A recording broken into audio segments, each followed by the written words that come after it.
Okay guys, so we are here at Auto Industria 25th anniversary event. Ayan. Ayan. So, we are here to cover the event sa photos. I'll take you with me. Wala si Tusog ngayon kasi nandun sila sa Clark. Like the last video na nakita nyo yesterday, yun. Nagpunta tayo doon to shoot and support Tusog sa race nila. So yun nga sinasabi niya, unfortunately, nagkakaroon sila ng problem sa kotse nila. So people now are coming in, ayan. Ngayon pala nag-gather. The event starts at 11 o'clock. So paparating na yung mga participants natin. We'll be like what I said, we'll be taking photos kasi this is for Auto Industria. We are shooting photos for them tapos sinasabit natin. Hello. So here are some cars na naka-display na. Ayan. The EK9, FL5, Evo 6, 86. At the other side, meron mga Subarus. Ayun yung Montero natin. Dala natin yung Montero natin right now. FK8. Spooned out FK8. More Hondas here. Meron din mga exotics doon. So this is R8, 458, and 911 Carrera S. So we'll be expecting more to come. Update ko kayo later. I'll just take some photos. Yeah, catch you later. So guys, kung hindi ka pa aware, Templis kasi started as a photography page. So meron tayong mga ganitong events na we take photos, and now we are a part of Auto Industria na hinire tayo to cover the event. That's why we are here. So I'm taking you with me. I'm just switching up my lenses na kasi medyo madilim dito. So magpa-prime lens ako na mababa yung aperture para madali siya mag-picture.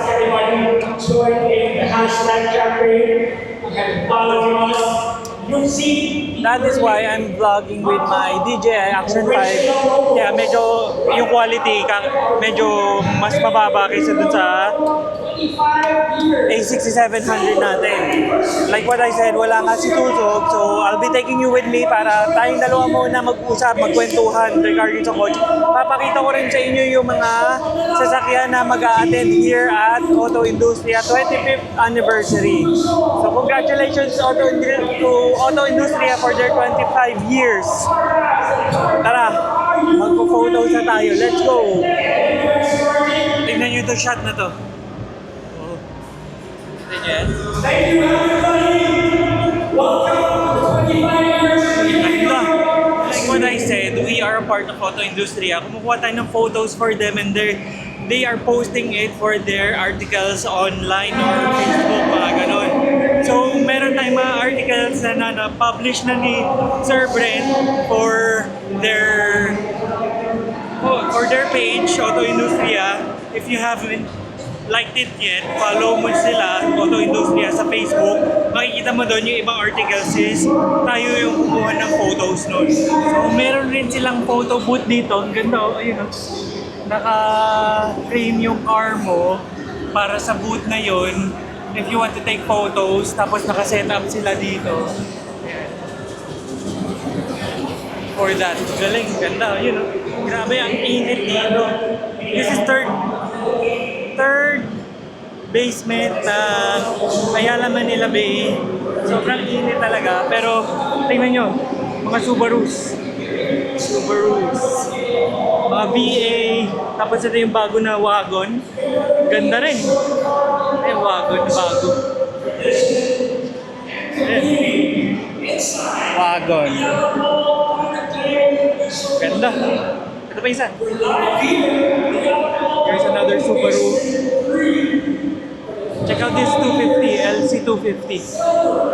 Diba? Dami. And they are expecting more to come. Check out this Yaris. Ganda rin. So, yeah. Ikot pa tayo. We'll be taking more photos. On the ground, you should make it on the ground, you should make it pop.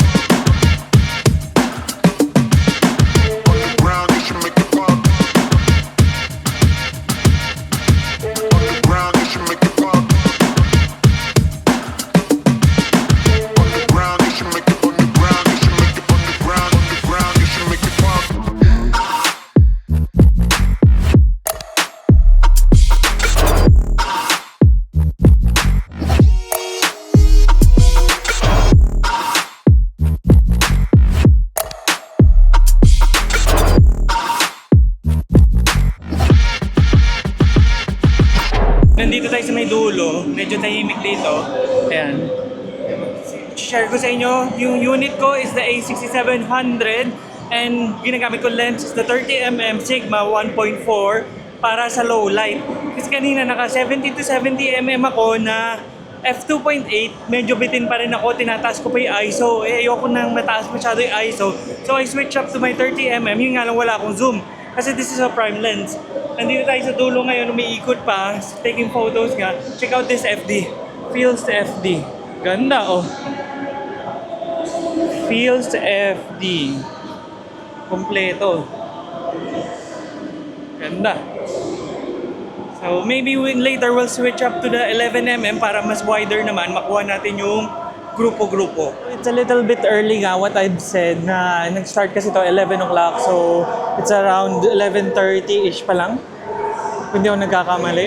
12 o'clock na. It's around 12 o'clock, so we will be expecting more to come. Siguro mapupuno tong buong to, no? Dami pa yan. So yun pa lang. And we'll be going around more. I'll be showing you more cars na will show up here and yeah. Yun nga, yung kwento ko kanina, M-Click started as a photography. This last 2024 lang. It's been a year na. January, nag-start ako M-Clicks. Pero I've been taking photos for around since 2012 pa or earlier, mga ganun, na mga kotse. I just didn't take it seriously. Pero ngayon, medyo binago ko na.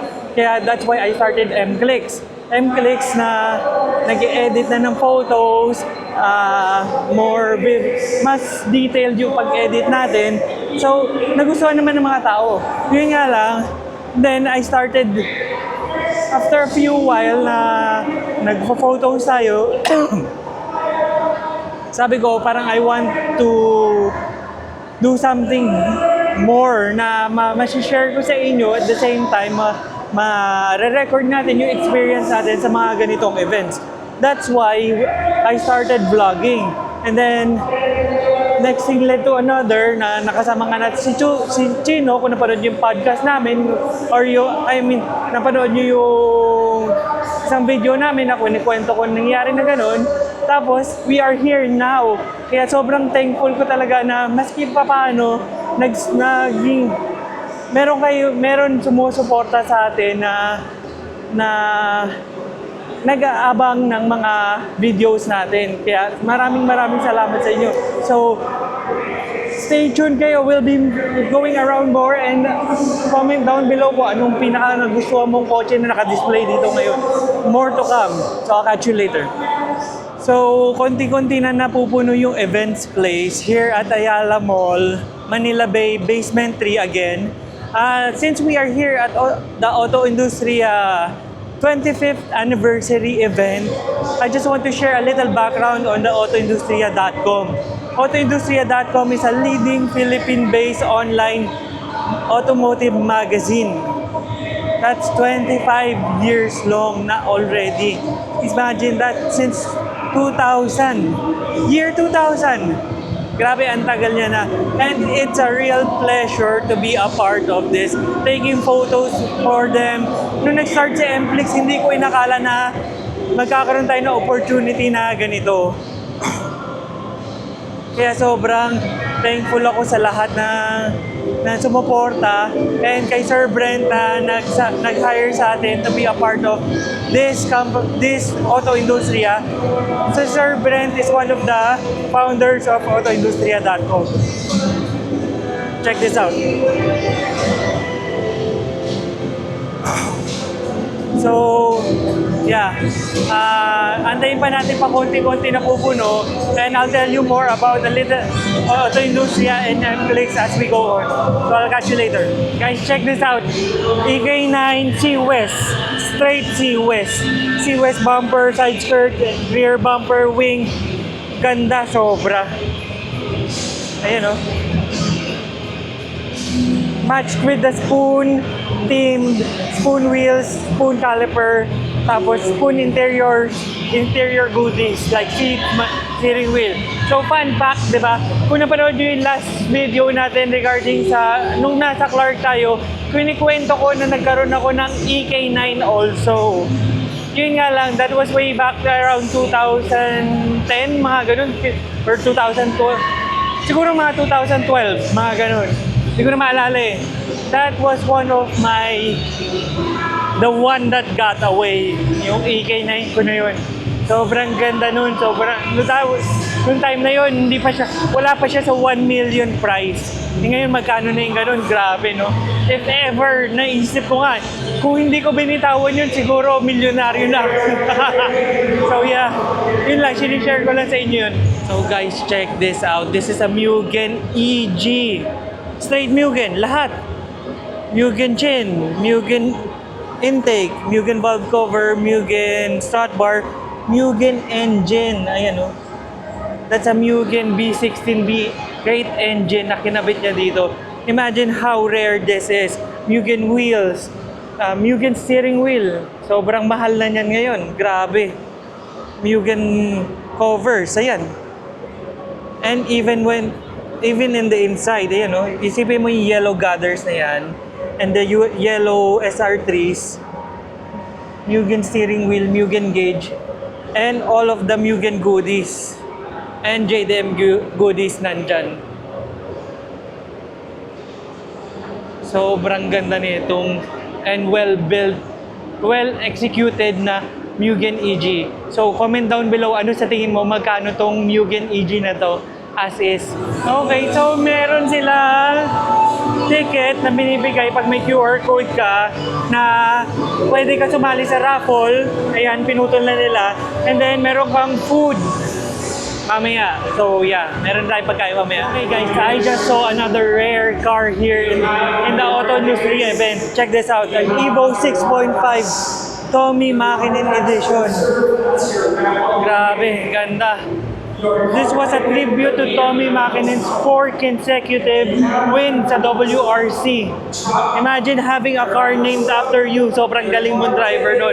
And also, this must be one of the rarest Evos out there with only 2,500 units released na ganyan. Sobrang ganda. Check this out. Tapos, it's sitting on TE37s with Alcon brakes.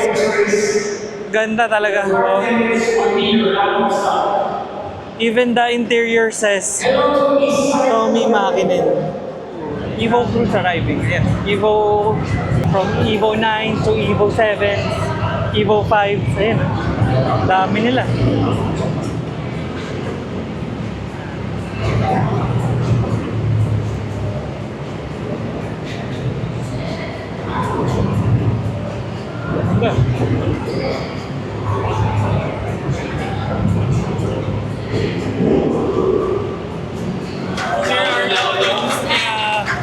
Group.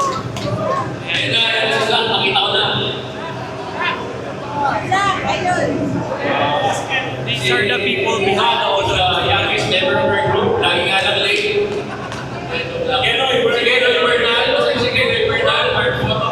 The one in the middle talking to Sir Brent. It's Sir Brent. In 3, 2, and 1!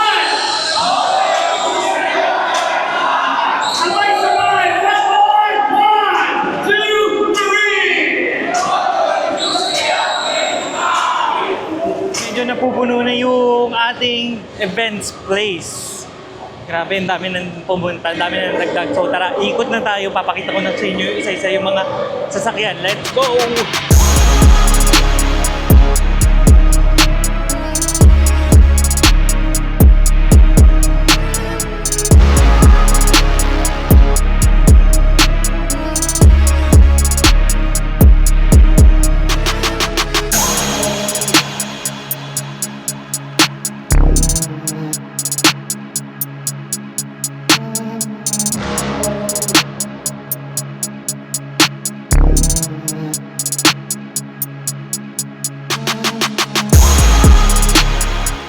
So maganda dito sa mga car events na ganito, no? Maski pumunta ka na wala kang kilala, kung mahilig ka sa kotse, meron ka makikita makakakilala mo. Yung parang, and also, yung mga matatagal mo na hindi nakikita, minsan nagugulat ka na lang na nakikita mo sila sa mga ganito. Yun yung maganda dito eh, na meron mga community na ganito na kumaga, nakakasama mo ulit yung mga old friends mo, diba? Yung mga kinagandahan ng mga ganito. Okay guys, so ito na yung mga ibang sasakyan.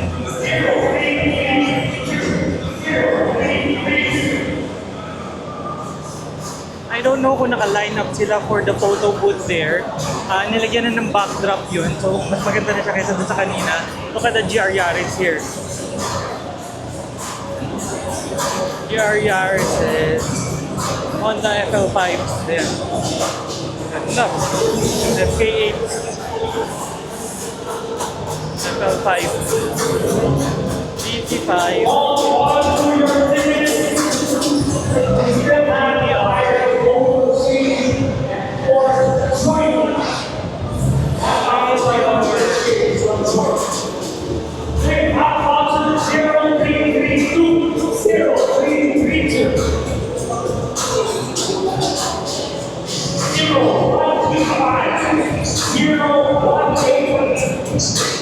I'm sorry, 0185.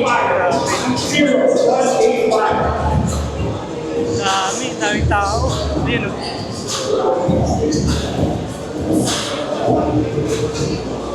Si Alex. Si Alex. Kawai, kawai. Kawai.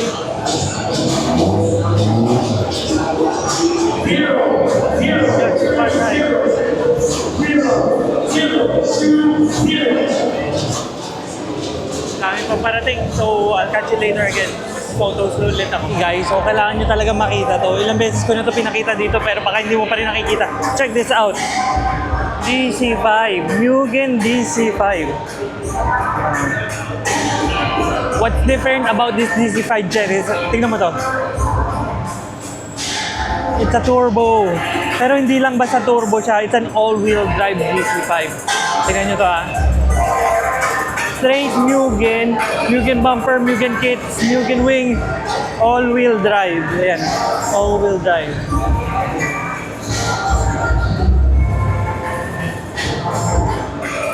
I don't know if nakita nyo yun sa video pero it's an all-wheel drive Mugen DC5. Ganda.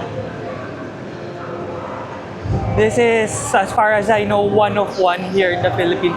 Sa pagkakaalam ko correct me na lang if I'm wrong, pero grabe yung process na ginawa dito sa DC5 na to.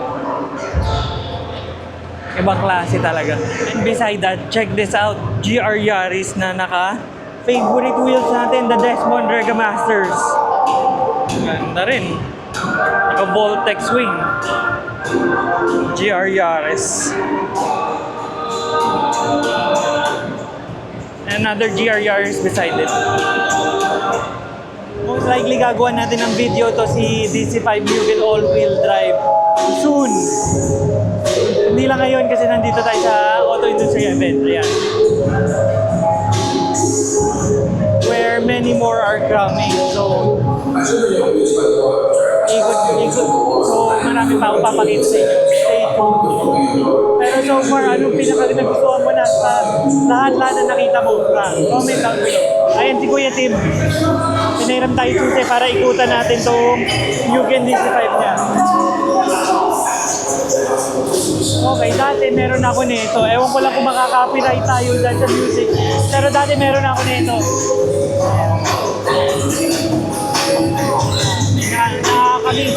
I had one like this, color blue. Pero hindi kasing fresh nito.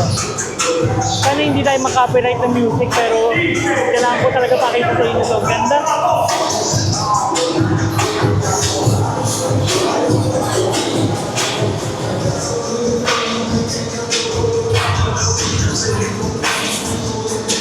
Here's the engine.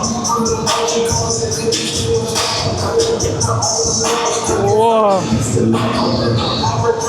A-Series Turbo. Mugen DC5. Grabe. Ganda talaga. Sabi ko sa inyo, gagawin natin ng video yan na more detail kung paano ginawa ni Kuya Tim to. Pero as of now, ito muna papakita ko sa inyo. Yan na.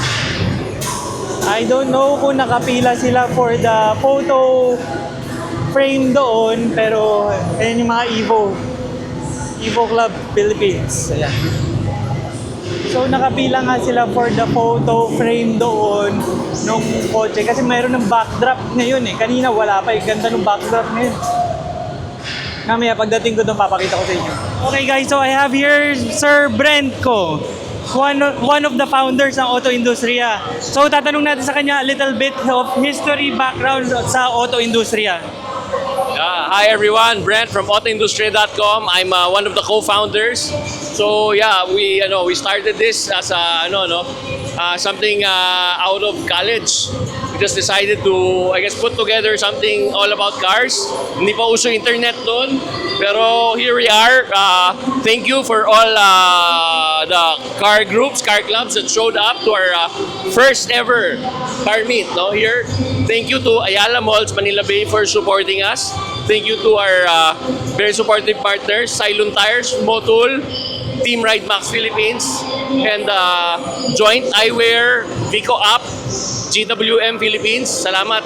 Some of our good partners sponsored our raffle prizes today. Thank you very much. Thank you to everyone. Thank God also for the good weather today. Good car meet weather. Masaya lahat. Tuyo yung mga kotse nila kahit bagong car wash. Okay guys, so that was Sir Brent Ko of Auto Industria. Again, one of the founders who started this Auto Industria, AutoIndustria.com, di ba? He was the one who asked us to take photos for them. Kaya nga, sobrang thankful ako kay Sir Brent na maski pa paano, I'm a part of Auto Industria kasi kung makita nyo nga, like what I've been telling you, meron na mga articles na pinublish sila na photos sa atin yun, syempre. Yeah.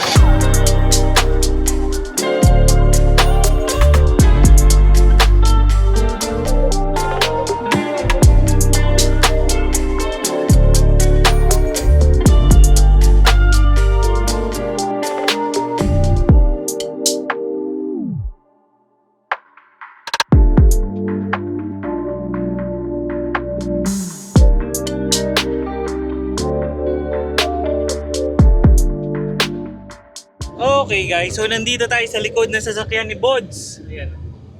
Here's a treat for you. Papakita ko sa inyo yung dalawang sasakyan na binuo ni B-Spec. Ganda.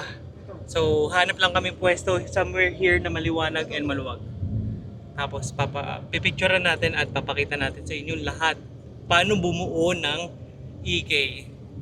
Okay guys, so sabi ko nga sa inyo, papakita ko sa inyo yung ideal EK na build para sa akin. Ideal EK na build para sa akin. Para sa akin.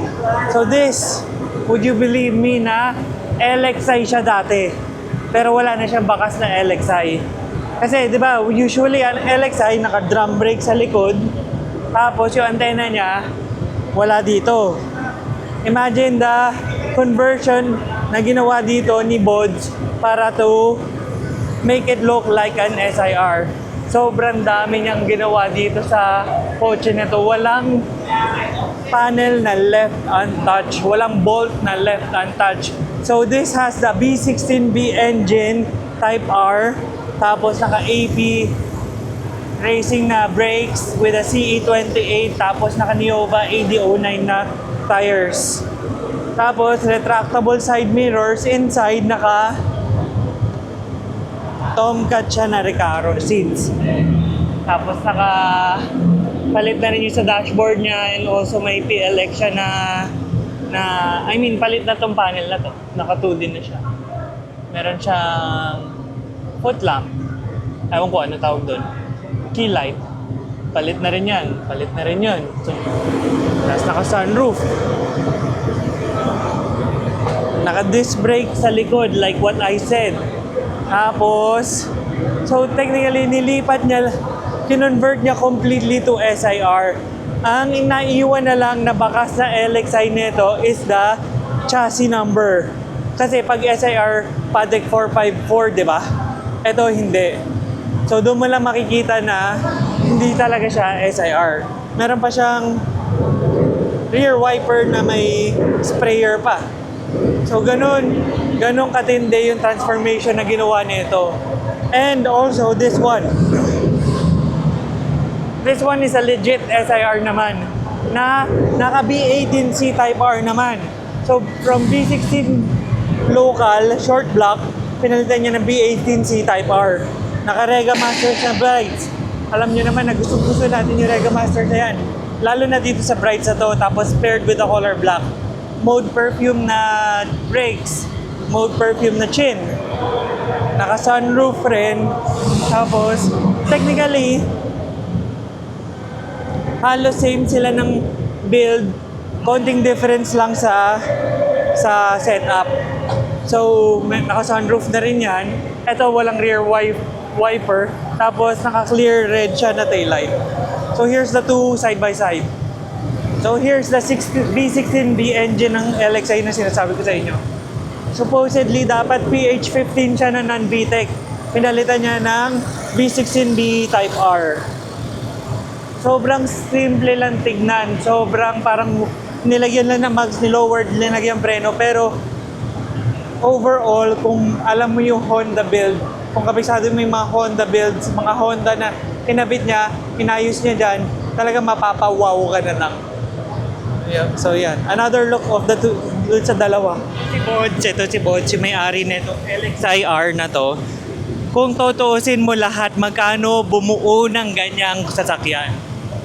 Ganyang sasakyan? Ganyang setup. From LXI, lalagyan mo ng Type R engine, ko-convert mo yung, pati yung antenna, like na sinabi ko, yung drum brake sa likod, and interior, magkano lahat-lahat sa tingin mo? Estimate lang.